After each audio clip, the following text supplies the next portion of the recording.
Hello friends, welcome back to my channel. Friends, पिछली video के अंदर हमने बात की थी ट्रांसमिशन मीडिया और ट्रांसमिशन मोड से रिलेटेड कुछ एमसीक्यूज की। सो फ्रेंड्स, अगर अभी तक आपने मेरी पिछली वाली वीडियो नहीं देखी है तो पहले जाकर के उस वीडियो को ज़रूर देख लीजिए। और अगर अभी तक आपने मेरे चैनल को सब्सक्राइब नहीं किया तो प्लीज़ सब्सक्राइब कर दीजिए और वीडियोज़ को लाइक और शेयर करना ना भूलें। आज की वीडियो के अंदर हम प्रोटोकॉल्स के बारे में डिस्कस करने वाले हैं कि प्रोटोकॉल्स के कुछ एमसीक्यूज जिनके बारे में हम देखने वाले हैं। सो फ्रेंड्स, चलिए स्टार्ट करते हैं फर्स्ट क्वेश्चन से। Protocols are set of rule to govern. Basically protocols जो कि सेट ऑफ रूल्स होते हैं, ये किस लिए यूज में आते हैं? जैसा कि हम जानते हैं, प्रोटोकॉल्स जो कि दो डिवाइसेस के बीच में डेटा ट्रांसमिशन के लिए यानी डेटा को ट्रांसफर करने के लिए यूज में आते हैं। मान लेते हैं एक ए डिवाइस है और दूसरा बी डिवाइस है। इन दोनों के बीच में जब डेटा का ट्रांसफर करना है तो उसके लिए प्रोटोकॉल्स का यूज किया जाता है। इसे हम इस तरीके से भी कह सकते हैं कि डेटा ट्रांसफर का मतलब होता है कम्युनिकेशन, यानी इसका आंसर हो जाएगा ए। नेक्स्ट क्वेश्चन है हमारे पास में, an internet is a. Internet जैसा कि हम जानते हैं ये नेटवर्क ऑफ नेटवर्क्स होता है, यानी कलेक्शन ऑफ नेटवर्क। जब मल्टीपल नेटवर्क्स को आपस में एक दूसरे से कनेक्ट कर दिया जाता है तो वो क्या बनाता है? इंटरनेट बनवाता है। इसीलिए इसका आंसर हो जाएगा बी।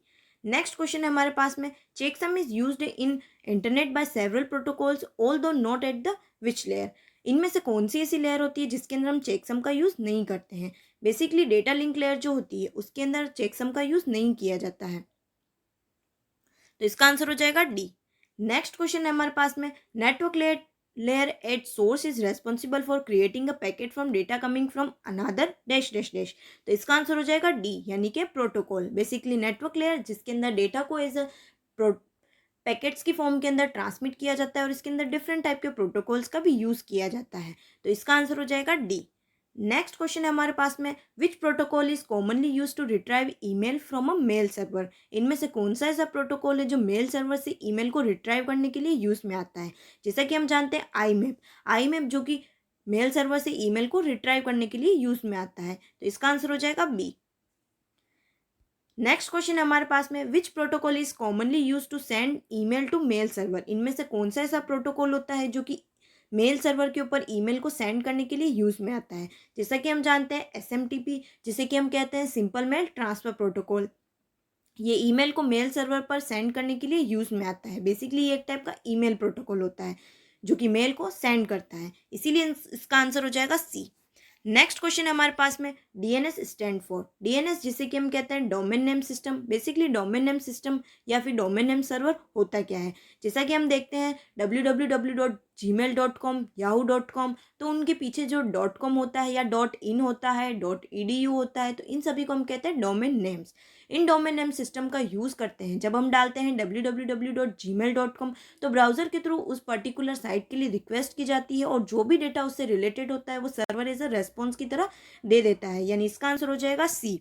नेक्स्ट क्वेश्चन है हमारे पास में, which protocol use to transfer files between devices. इनमें से कौन सा ऐसा प्रोटोकॉल है जो डिवाइसेस के बीच में फाइल्स के ट्रांसमिशन के लिए यूज में आता है? जैसा कि हम जानते हैं फाइल ट्रांसफर प्रोटोकॉल जो मल्टीपल डिवाइसेस के बीच में फाइल की शेयरिंग करते हैं उनको ट्रांसफर करने के लिए काम में आते हैं, इसीलिए इसका आंसर हो जाएगा ए। नेक्स्ट क्वेश्चन है हमारे पास में, in which layer data is transmitted in form of bits. इनमें से कौन सी ऐसी लेयर है जिसके अंदर डेटा बिट्स की फॉर्मेट के अंदर ट्रांसमिट होता है? फिजिकल लेयर जिसके अंदर data as a number of bits की फॉर्म के अंदर ट्रांसमिट होता है। बेसिकली बीट्स क्या होती है? जो कि 2 डिजिट होती है, 0101। तो ये इस तरीके से डेटा जो होता है बीट्स की फॉर्मेट के अंदर ट्रांसमिट होता है, यानी इसका आंसर हो जाएगा डी। नेक्स्ट क्वेश्चन है हमारे पास में, which layer provide user interface to system. इनमें से कौन सी ऐसी लेयर होती है जो कि यूजर इंटरफेस प्रोवाइड करती है? बेसिकली एप्लीकेशन लेयर जो होती है जो कि यूजर के सबसे क्लोज होती है, इसीलिए ये क्या काम करती है? एप्लीकेशन के थ्रू यूजर के इंटरफेस प्रोवाइड करती है ताकि जितनी भी एप्लीकेशन सर्विसेज है उनका यूजर आसानी से यूज कर सके, तो इसका आंसर हो जाएगा सी। नेक्स्ट क्वेश्चन हमारे पास में, HTTPS स्टैंड फॉर। जैसा कि हम जानते हैं दो प्रोटोकॉल होते हैं, पहला होता है HTTP प्रोटोकॉल और दूसरा होता है HTTPS प्रोटोकॉल, जिसे कि हम कहते हैं hyper text transfer protocol secure.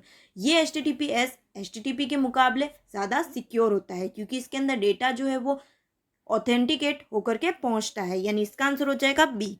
Next question है हमारे पास में, SNMP स्टैंड फॉर। SNMP जिसे कि हम कहते हैं simple network management protocol. Basically जैसा कि इसका नाम है सिंपल नेटवर्क, यानी कि ये जो भी नेटवर्क होता है उसको मैनेज करने के लिए यूज़ में आता है, जिसको हम एज ए एजेंट की तरह भी कह सकते हैं। मल्टीपल एजेंट्स को मैनेज करने के लिए मैनेजर होता है जो कि SNMP के अंदर यूज़ में आता है, यानी इसका आंसर हो जाएगा ए। नेक्स्ट क्वेश्चन है हमारे पास में, which of the following is reliable communication protocol. इनमें से कौन सा ऐसा प्रोटोकॉल है जो कि रिलायबल कम्युनिकेशन के लिए यूज में आता है। बेसिकली टीसीपी और आईपी प्रोटोकॉल जो होता है वो रिलायबल कम्युनिकेशन के लिए यूज में आता है। बेसिकली टीसीपी और आईपी दोनों एक साथ में वर्क करते हैं। ये रिलायबल इसलिए होता है क्योंकि इसके अंदर एरर की कंप्लीट चेकिंग होती है, यानी इसके अंदर न केवल एरर को डिटेक्ट किया जाता है बल्कि उसको स्पेसिफाई भी किया जाता है, जबकि यूडीपी के अंदर ऐसा नहीं होता है। इसीलिए टीसीपी और आईपी जो है यूडीपी के मुकाबले ज़्यादा बेटर होते हैं, यानी इसका आंसर हो जाएगा ए। नेक्स्ट क्वेश्चन में, DSCP server provide to the client. Basically DSCP server client तक क्या प्रोवाइड करता है, ये प्रोवाइड करता है आईपी एड्रेस। आईपी एड्रेस क्या होता है, ये एक टाइप की यूनिक स्ट्रिंग होती है जो कि ये बताती है कि आपका कंप्यूटर कौन से नेटवर्क से अटैच है। तो ये जो है एक टाइप का लॉजिकल एड्रेस होता है, यानी इसका आंसर हो जाएगा बी। नेक्स्ट क्वेश्चन है हमारे पास में, this is the telecommunication protocol that all computer must use to be part of the internet. इनमें से कौन सा ऐसा प्रोटोकॉल होता है जो कि टेलीकम्युनिकेशन प्रोटोकॉल होता है।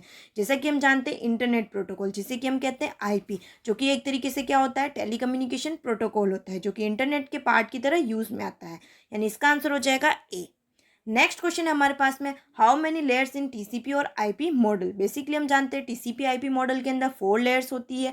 फर्स्ट होती है हमारे पास में नेटवर्क एक्सेस लेयर, सेकंड होती है इंटरनेट लेयर, थर्ड होती है हमारे पास में ट्रांसपोर्ट लेयर और फोर्थ होती है हमारे पास में एप्लीकेशन लेयर। तो ये 4 लेयर्स जो होती है इसके अंदर यूज में आती है, यानी इसका आंसर हो जाएगा बी।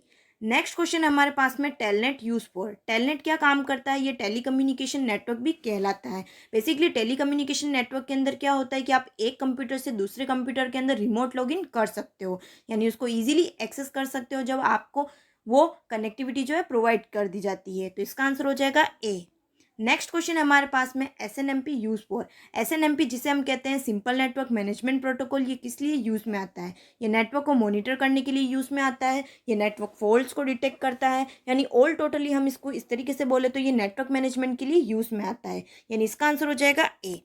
नेक्स्ट क्वेश्चन है हमारे पास में, एनटीपी स्टैंड्स फॉर। एनटीपी जिसे कि हम कहते हैं network time protocol. Basically network time protocol जो होता है, आप कोई भी काम कर रहे हो ऑनलाइन, यानी जितने भी आप डेटा एक्सेस कर रहे हो, किसी साइट के थ्रू एक्सेस कर रहे हो, तो वो जो भी टाइमिंग प्रॉपरली बनी रहती है वो बनी रहती है एनटीपी के थ्रू। तो इसका आंसर हो जाएगा बी। नेक्स्ट क्वेश्चन है हमारे पास में, TCP is reliable then. TCP जो होता है वो यूडीपी के मुकाबले रिलायबल होता है।